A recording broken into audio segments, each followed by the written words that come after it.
Dewisodd yr artist Marc Rees ddeuddeg gwrthrych o Amgueddfa Sirol Caerfyrddin i gynrychioli deuddeg thema'r prosiect theatrig Tir Sir Gâr. Dyma hanes un o'r gwrthrychau hyn.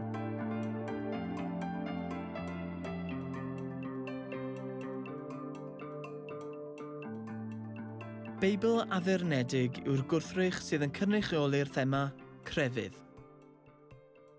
Eiddo Theophilus Hywel o fferm Penrhyw Beili oedd y Beibl. Gwelwn ei enw wedi ysgrifennu ar y tu fewn, mai dim ond ei enw ef sydd yno yn hytrach nag enw'r teulu cyfan, fel y gwelwn yn aml yn ôl y traddodiad teuluol. Nid y Beibl yw'r unig gwrthrych o eiddo'r teulu Hywel sydd yn Amgueddfa Caerfyrddin.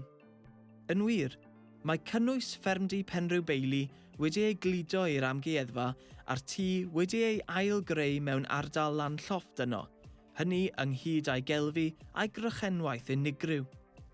Yn dilyn erledigaeth y crynwyr a'r bedyddwyr Cymreig ar ganol yr ail ganrif ar 15, hebryngwyd oes newydd o oddefgarwch crefyddol ym Mhrydain gan dernysiad William a Mary.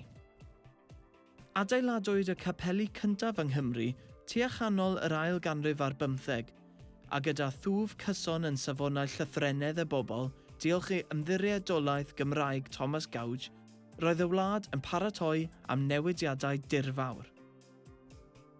Gyda'r 19fed ganrif, daeth yr adfywiad Methodistaidd gyda 3 arweinydd amlwg, Hywel Harris, Daniel Rowland, ac un o awduron emynau enwocaf hanes Cymru, ac un o feibion Sir Gaerfyrddin, William Williams Pantycelyn. Yn fab i John Williams oedd yn gweithio ar fferm Pantycelyn yn Llanymddyfri, bwriad Williams oedd hyfforddi fel doctor, hyd nes iddo glywed pregeth gan Hywel Harris yn 1737 a chafodd droedigaeth grefyddol. Ysgrifennodd William Williams bron i 1000 o emynau, yn Saesneg ac yn Gymraeg, gan gynnwys un sydd wedi blannu'n ddwfn yn niwylliant modern Cymru, hyd yn oed y myd chwaraeon. Guide me, O thou great Redeemer.